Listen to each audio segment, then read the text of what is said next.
こんちは。4G ギルクエ用属性ランキングやっていきます。この企画では MH4G に登場する旧属性について、ギルクエでの有効度で順位付けしていくよ。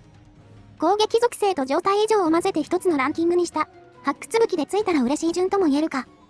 環境としてはエンドコンテンツであるギルクエをソロ攻略する際のものとなります。全武器種と全モンスターを考慮したものですが、モンスごとの人気などは重視してますよ。早い話、人気モンスに有効なほど高評価にしてるね。我々の感覚によるところも多いが。じゃ、早速行こう。ギルクエ属性ランキング、スタート。第9位、非属性。弱点無効化はこんな感じ。攻撃属性はこの一覧を出していきます。ざっくりどのくらい有効なのかって指標になりますね。火については、ほぼ無効が多いのが気がかり。これは後ろの方で見ていきます。第1弱点のモンスターはこの4種なんだが、キリン2種はちょっと浮いてるんだよな。この当地のキリンはそもそも属性が全然通りません。一番効くのが銅ですが、基本殴らない部位なので。ということで、実質有効なのはナズチとゴマちゃん。どちらも単体組ですね。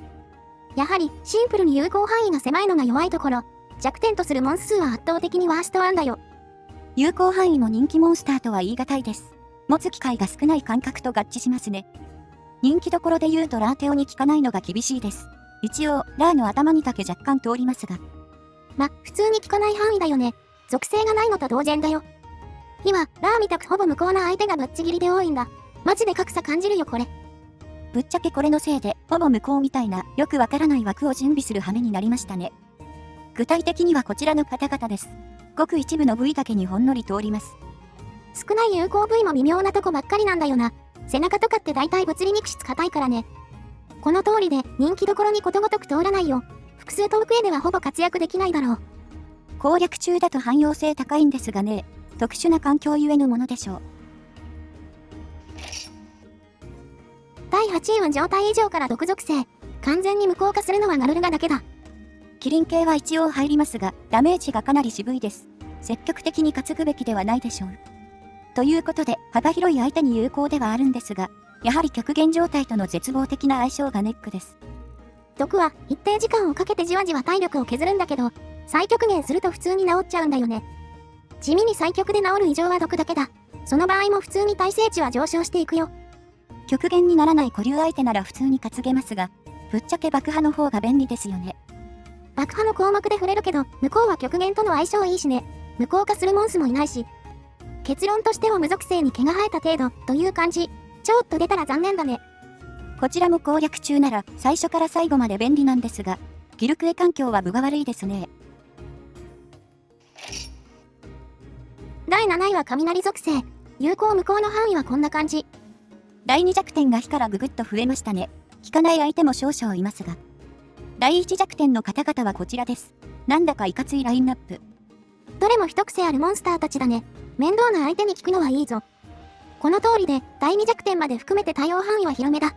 弱い属性では全くないと思うよ。上セルレティガをベースにクエを回るときは優先して担ぐ属性になり得るでしょうね。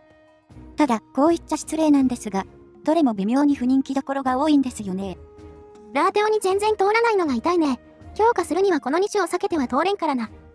もちろんギルクエには上派もいるだろうから、その人らには有用な属性だろう。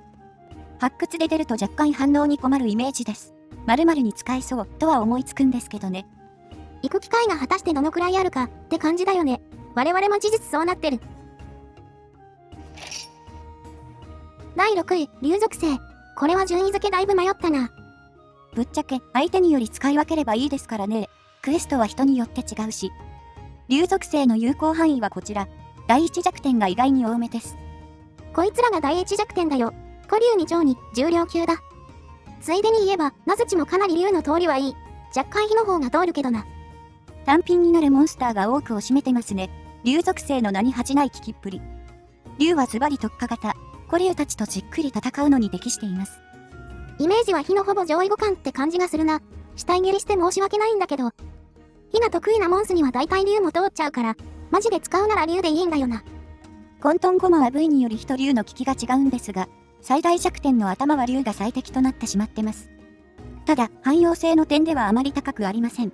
無効とほぼ無効の数は2番目に多かったりします。ラーをはじめ、効かないやつにはとことん効かないからな。ミニラーの相方には若干通るやつも多いが。ちなみに、竜は発掘に一番つきづらい攻撃属性だ。マジで見かけないよ。あの氷よりつきづらいんですよね。レア感も相まって孤高の属性です。第5位は水属性。有効範囲はこんな感じだ。第2弱点までの総数は、なんと攻撃属性1位です。うち2種はキリンなんですけどね。第1弱点の方々はこちらです。右ラーの相方が増えてまいりましたね。潮流種に効きやすいのは珍しい特徴かもね。雷もよく通るけど。水の特徴は、なんといっても有効範囲の広さ。キリンを除いても3分の2に有効だぞ。特筆すべきはガルルガブラキへの特攻。かなりの強敵なので対処が楽なのは嬉しいです。地味に氷以外でラーに無効化されないのも特徴。全身後しか通りませんが。無効化する3種は全て古竜だよ。ラー入りの2等クエには有用な属性だね。弱みはジョーラーテオの第1弱点でないこと。肝心なところに効き目が弱いんだよな。テオに関しては頭以外まともに通りません。火の古竜なのに。第1候補になりづらい属性ではありますね。腐りづらい、潰しが効くって感じでしょうか。とはいえ、我々としてはかなり評価してる属性だよ。ゴール品についてくれたら普通に嬉しいぞ。第4位は爆破属性。無効化モンスターはいないよ。爆破の使い手は耐性値が高く効きづらくなってます。テオブラキですね。逆にジョーとかバサルは効きがいいよ。こいつらはダメージが高いね。爆破は毒と同様にダメージを与える異常ですが、いくつか性質が異なっています。毒はじわじわ体力を削るのに対して、爆破は特定部位に一瞬でダメージを与えるね。それから、爆破が発生するまでの蓄積値に関しては、採極されても減ることがないよ。これらの特性は極限との噛み合いがいいですね。解除されてる隙に、しっかりフルでダメージが入ります。ひるみが取れるのも地味ながら大きいです。この点、毒はいまいち効果が実感できません。この通りで、基本的に全対応可能な属性が爆破だ。汎用性は最強クラスだと言えるね。ただ、弱点属性に比べると、単純なダメージ量はさすがに劣ります。ここら辺は水に似てるところがあります。良くも悪くも便利属性って感じです。若干強い寄りの中堅ってイメージかな。おまけとしては全然悪くないよね。さあ、いよいよトップ3だ。第3位は麻痺属性。キリン系だけは麻痺を無効化してきますね。氷タイプとなった亜種もしっかり防ぎます。それ以外のモンスへの効果時間は基本10秒。ジョーさんは15秒だったりします。麻痺中は与えるダメージが 5% 増加するよ。村クエだけ 10% 増だが、まあそれはいいか。この状態で完全に無抵抗にできる。一気にラッシュをかけられるぞ。純粋に短時間で集中して殴りたい時に強いです。恐竜症の克服や太刀の色回収など。10秒もあれば各武器のコンボは一通り入るので、ソロ手も不足は感じないでしょう。ただ、若干融通が効かない点があるのも事実。エフェクト回数と補正を正確に把握できるなら別だが。よくあるのが、麻痺のタイミングで切れ味落ちてたりね。あとはそもそも弱点を殴らせてもらえないこともある。ブラキなんかがわかりやすいですかね。頭が高い上に腕にかなり吸われやすいです。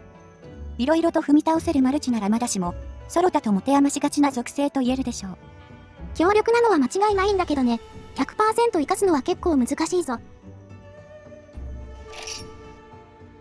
第2位は氷属性。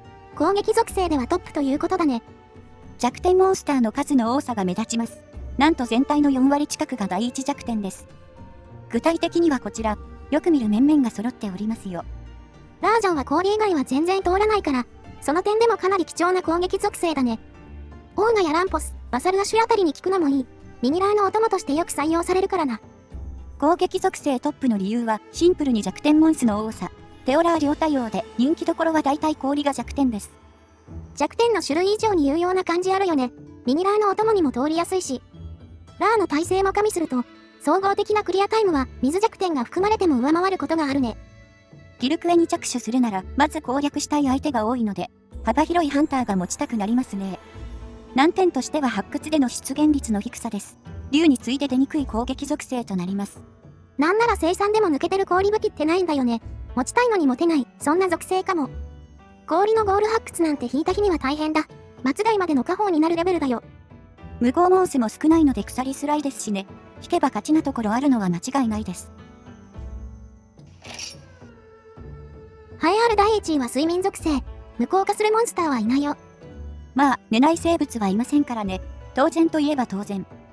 効果としては40秒ほど完全に行動を封じつつ、寝ついた後の一撃目はダメージ2倍となります。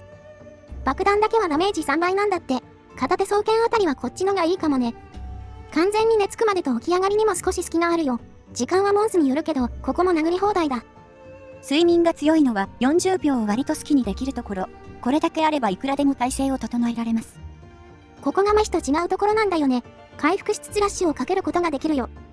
ただ、強化状態の時間は無駄にしないよう注意。アイテムなどはささっと使おうね。無効相手がいないので、どんな時、どんな武器種でも一定以上の活躍が期待できる属性となってます。特に体験との相性は凶悪の一言。初撃2倍の補正は一撃が重いとより輝きます。なんなら起こした後に追撃も入るからね。マルチでもソロでも関係なしだ。睡眠スムラのゴールは下方を超えて国宝級。まさにゴールオブゴールと呼ぶべき存在だよ。もちろん、体験以外の武器も睡眠ゴールは強いですよ。特にソロは抜けてると感じますね。我々はチャークで強いのを持ってるんだが、ぶっちゃけもうこれしか使ってないからね。以上、属性ランキングでした。まとめるとこんな感じだよ。後ろにある数字は発掘武器につく確率です。封じられし武器は8割で属性がつきます。弓は攻撃属性しか出ないので、状態異常がない分、それぞれの確率が上がりますよ。こうして見ると、ランキング順につきづらいんだよね。1位の睡眠なんて 3% だぜ。やり込み要素としては鋭すぎる設計だよ。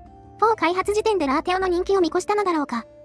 ラーテオまで見てたかはわかりませんけど、弱点の偏りは考慮されてる気がしますね。あとはマルチ前提なのも考えられてそうです。状態以上の方がつきづらいので。ただね、今更だけどこれはあくまで我々の感覚。人によって評価はそれぞれあると思うよ。なんなら7位から3位までに関しては、我々の中でも甲乙つけがたいとこありますからね。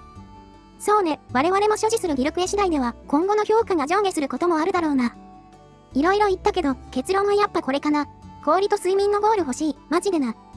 このトップ2は永久に変わらないでしょうしね。持ってる武器も少ないです。見本はこの前の企画で送ってもらいましたし、これを糧に頑張っていくとしましょう。なんか最終的に発掘の話ばっかりになっちゃったけど、よければみんなの意見を聞けると嬉しいな。竜水渡りはかなり意見が分かれそうですね。そのあたりを見るのも楽しそうです。はたまた、火は毒より上じゃんとかね。ま、言うだけただだし。ほいじゃ、次の動画で。またね。